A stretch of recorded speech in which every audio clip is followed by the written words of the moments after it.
성령께서 이 시간 우리의 눈을 활짝 열어주시기를 소망합니다. 아멘. 이 시간 우리에게 주시는 하나님의 말씀은 에베소서 2장 11절부터 18절까지의 말씀입니다.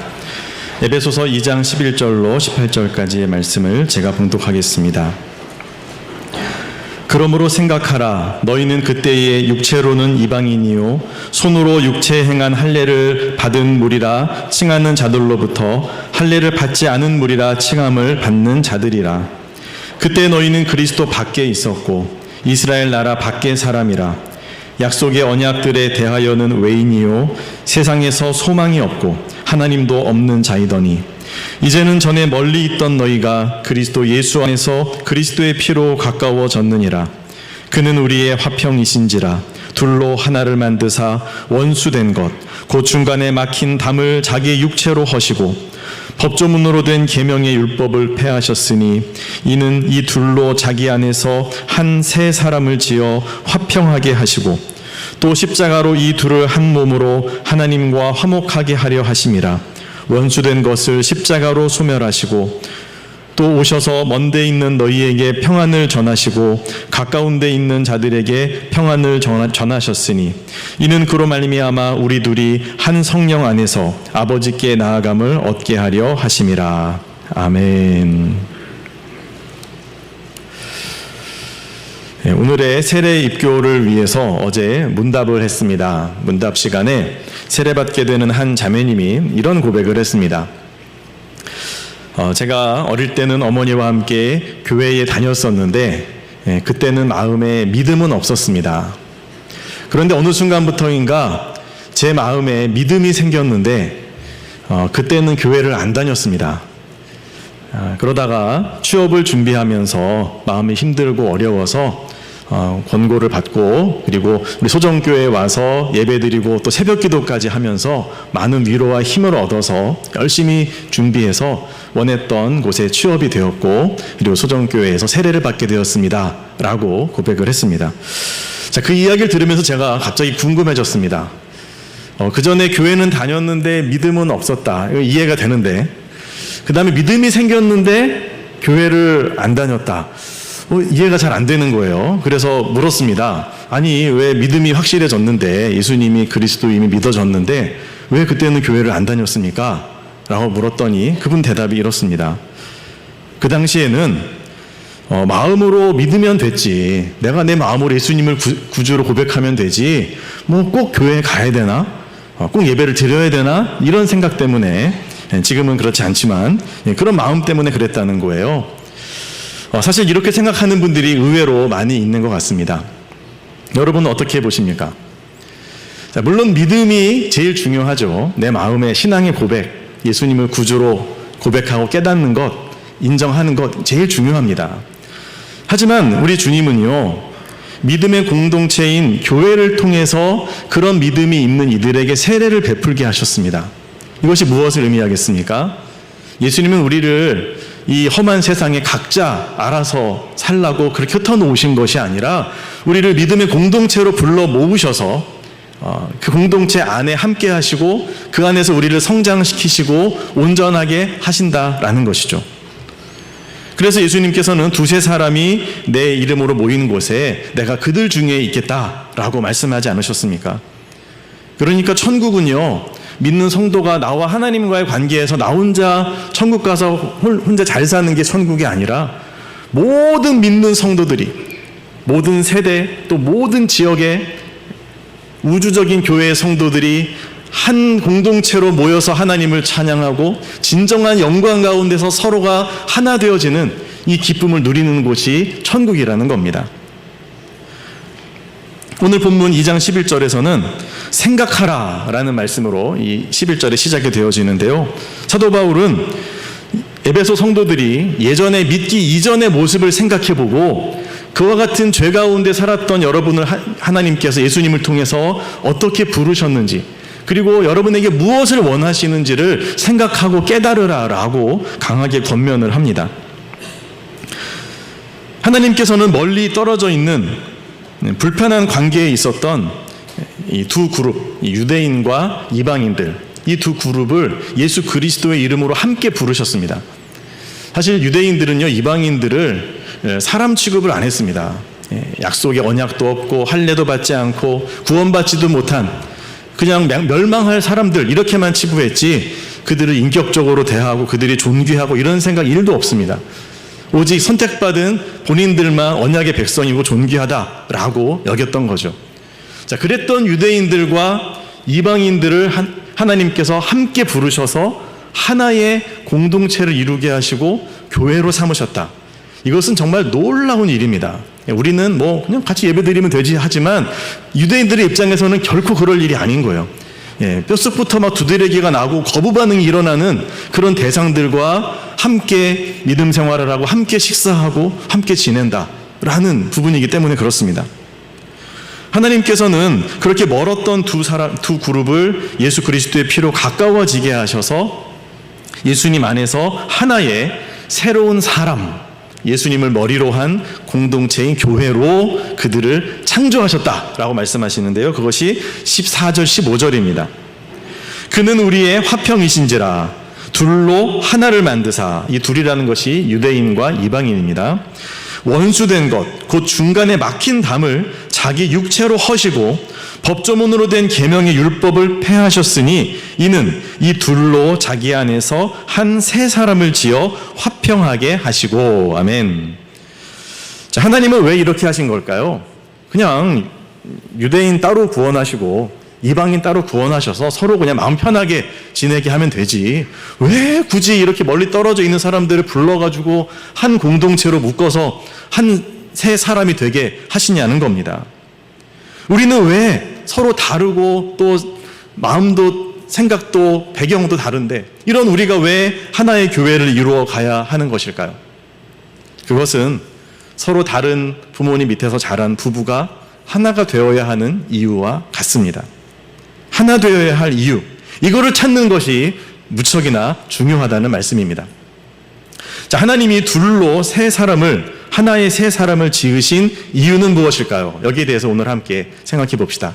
첫 번째는 하나됨의 화평을 누리게 하시려고, 이것이 첫 번째 이유입니다. 자, 하나됨, 진정으로 하나됨, 여기에서 얻게 되는 어마어마한 행복과 감격이 있습니다. 하나 될 때 그 안에 화평, 평화, 피스, 에이레네, 샬롬, 이것이 이루어지게 되고 그 속에서 누리는 진정한 행복이 있다는 거죠. 여러분, 어떤 사람과 누구와 아주 불편한 관계를 긴 기간 동안 가져본 적이 혹시 있으십니까? 정말 가까웠던 사이인데 완전히 틀어져서 얼굴도 안 보고 연락도 안 하고 그렇게 남남처럼 살아갈 때에 여러분 그때 어떠셨습니까? 마음에 행복이 넘치고 감사가 넘치셨습니까? 아마 생각해보면 그러지 않았을 겁니다.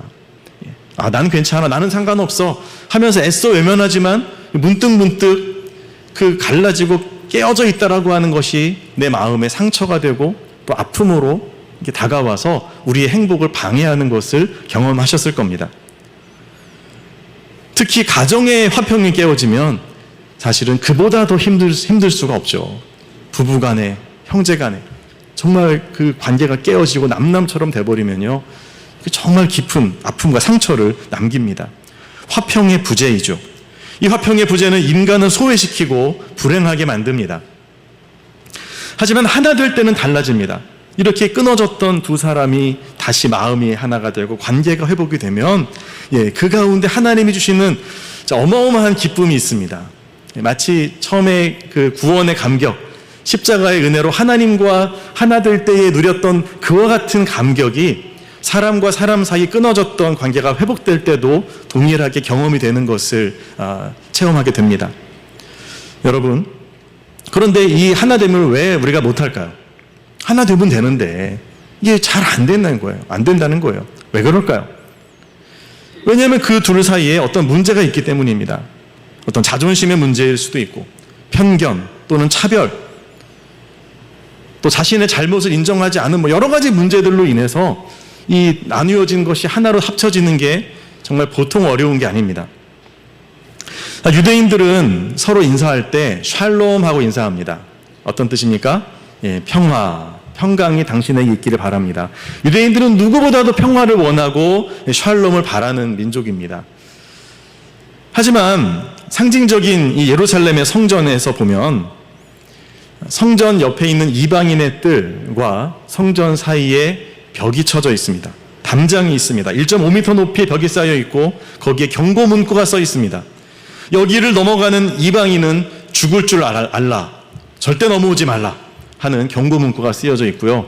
거기를 넘어가면 실제로 그 즉시 죽음이 이루어집니다.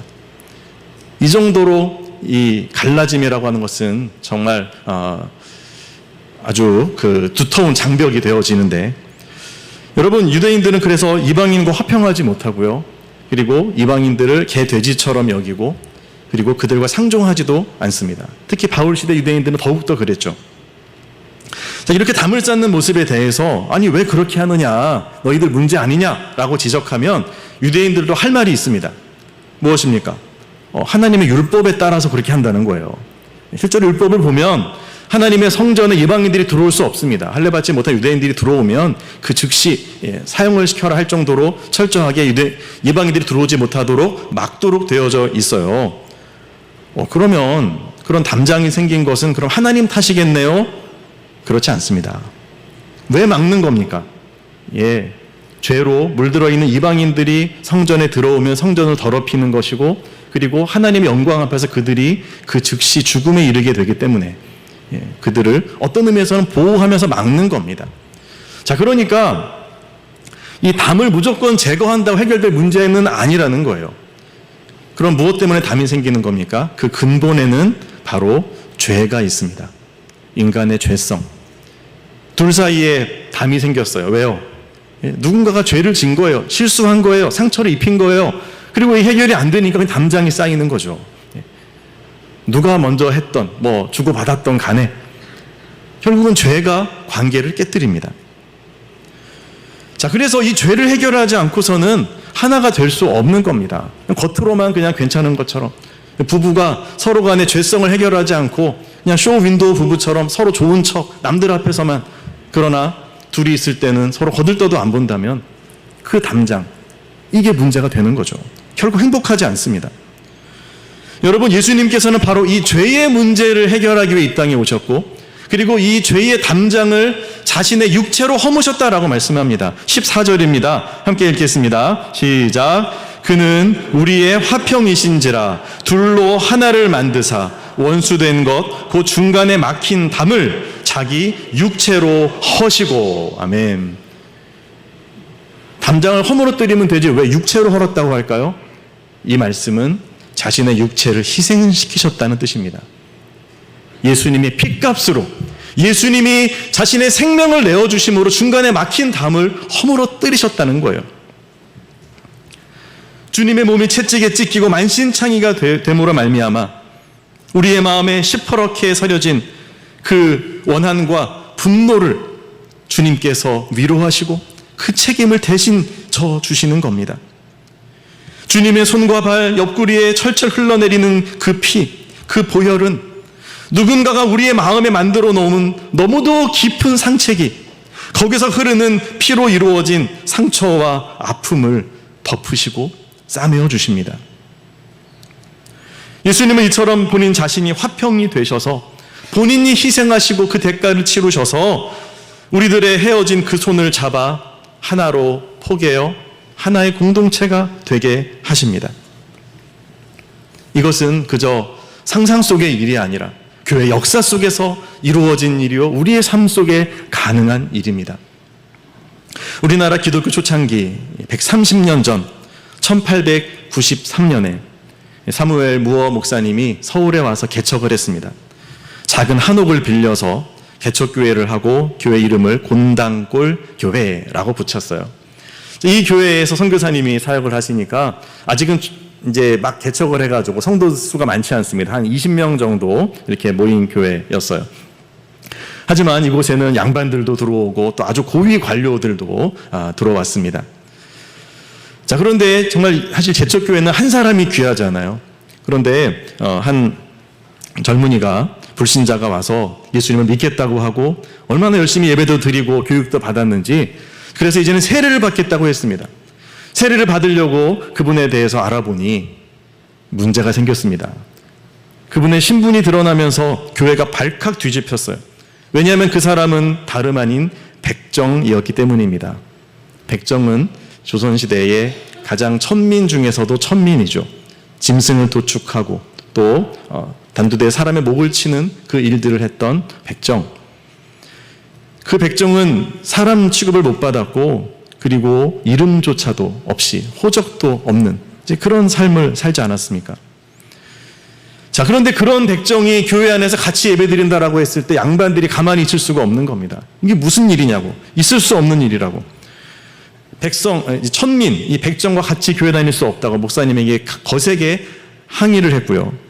또 어떤 분은 백정이 천당을 간다면 나는 그 천당 안 가겠다고 이 정도까지 이야기를 했습니다. 좀 더 중도적인 사람은 그러면 양반들은 좀 앞에 앉고 그래, 백정은 저 뒤에 앉고 그러면 안 되겠냐고. 그런데요, 무호 목사님은 그 어떤 것도 받아들이지 않았습니다. 왜요? 예수 그리스도의 핏값으로 우리는 구원받은 똑같은 하나님의 백성이기 때문에 하나님의 나라에는 빈부 귀천이 있을 수 없고 사람을 구별하고 차별할 수 없다는 겁니다. 이렇게 하자 양반들이 그냥 예배를 못 드리겠다는 겁니다. 20명 중에서 15명이 교회를 나가버렸어요. 나가서 따로 교회를 세웠어요. 양반들만 다니는 교회를 딱 세워서 하고 거기서 예배를 드립니다. 자, 이렇게 교회에 이제 몇 명 남지 않게 되자 이 백정분이 얼마나 마음이 참 미안하고 또 한편으로 고맙기도 하고 그래가지고 그때부터 열심히 전도를 했어요. 여러분, 백정이 열심히 전도를 하면 누가 오겠습니까? 백정들이 옵니다. 그 교회 백정들이 아주 그냥 가득 차면서 교회가 부흥을 했어요. 그렇게 이 교회는 부흥을 하는데 빠져나간 이 양반들로만 이루어진 교회는요, 너무너무 어렵고 부흥이 안 되고 정말 주저앉는 겁니다.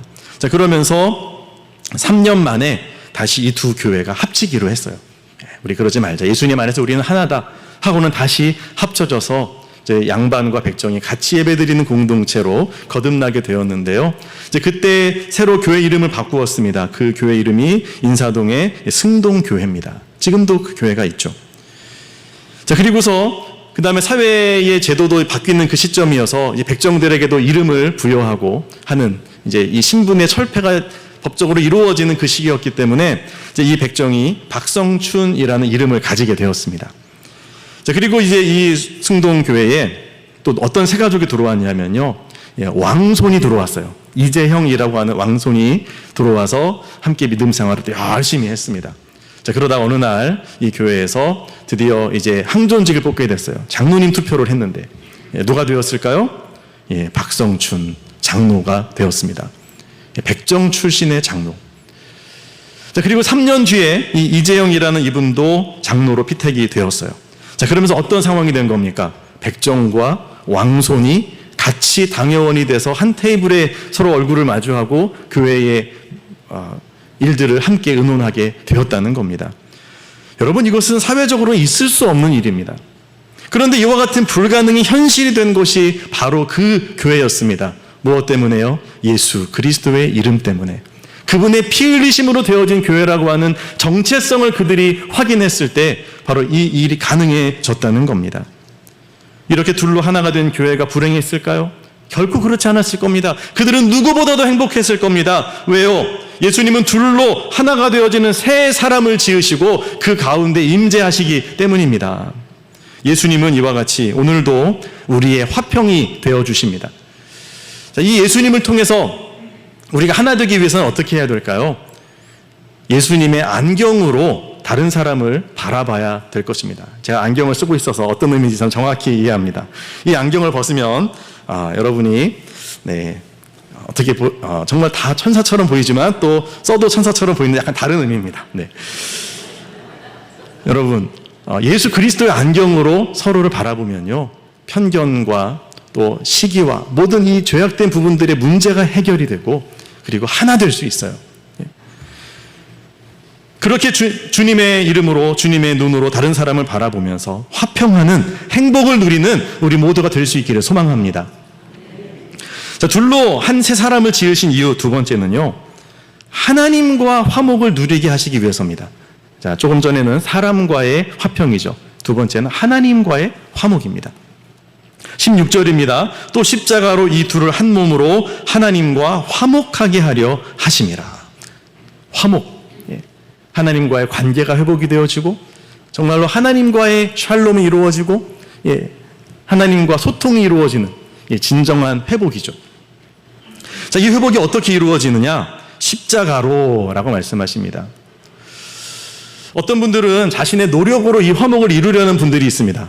내가 열심히 예배를 드리고 열심히 기도 생활을 하고 성경 필사를 하고 또 전도도 하고 헌금도 많이 하고 봉사하고 주님 내가 열심히 살겠습니다. 이거 너무 귀한 일이죠. 그렇게 해야 됩니다. 그런데 내가 열심히 살아서 이걸 가지고 하나님 앞에 내가 완벽한 사람이 되겠습니다. 내가 하나님 보시기에 진짜 아무런 점도 흠도 없는 완벽한 삶을 사는 성도가 되겠습니다.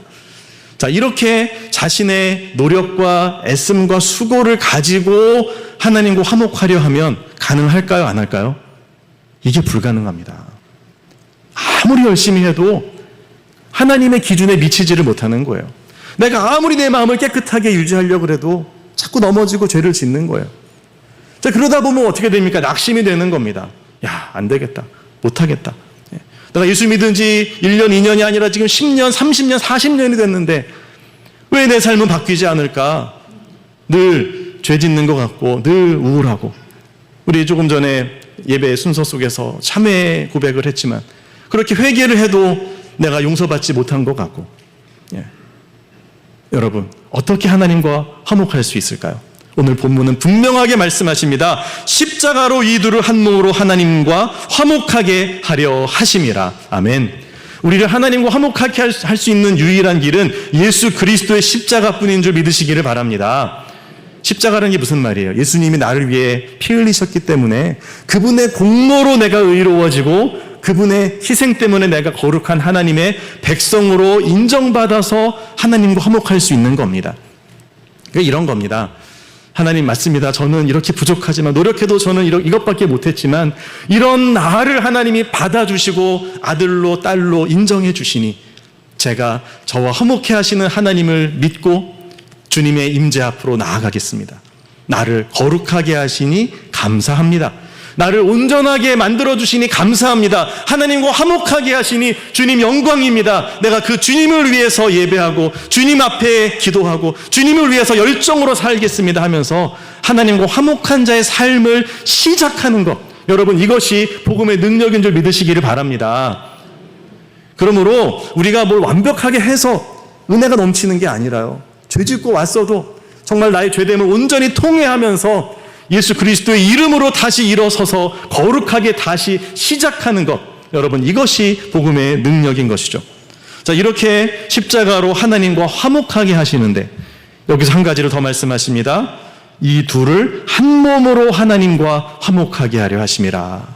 나 혼자만 깨끗하고 나 혼자만 은혜 받고 나 혼자만 거룩해져서 천국 가는 게 아니라 이 둘을 한 몸으로 우리가 함께, 남편과 아내가 함께, 마을과 마을이 함께, 교회 공동체가 함께 주님 앞에서 거룩하여지고 은혜 받아서 하나님 앞에 화목하게 되어지는 이 놀라운 축복을 예수님의 십자가가 허락하는 것입니다.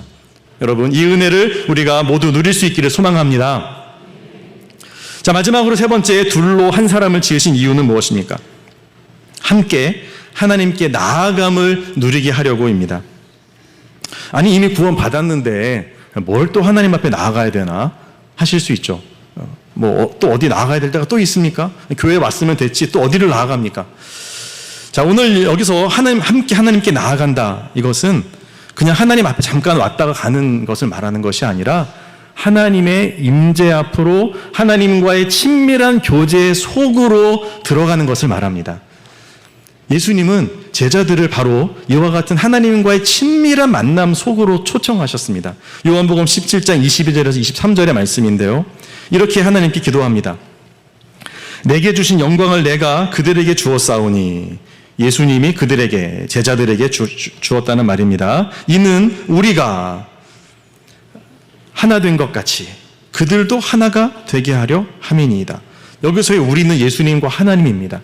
예수님과 하나님 아버지가 하나가 된 것처럼 그들도, 제자들도 하나가 되게 하려고 하나님이 예수님에게 주신 영광을 제자들에게 주셨다는 거예요. 그 영광이 무엇인지는 우리가 더 묵상하고 찾아야 되지만 분명한 것은 그 영광 가운데 하나님이 예수님에게 부어주셨던 사랑이 있다는 겁니다. 예수님은 제자들을 사랑하셨고 하나님이 부어주신 사랑의 그 방식으로 제자들을 끝까지 사랑하셨습니다. 자, 그러면서 이렇게 기도하십니다. 아버지께서 나를 사랑하심 같이 그들도 사랑하시는 것을 세상으로 알게 하려 함이로소이다. 자, 그러니까 예수님의 바람은 무엇입니까? 삼위일체 하나님이 누리시는 그 친밀한 사랑이 있어요. 그 사랑의 신비, 성부, 성자, 성령 하나님이 세 위격이신 그분이 한 하나님이 되시게 만드는 그 힘은 바로 사랑입니다.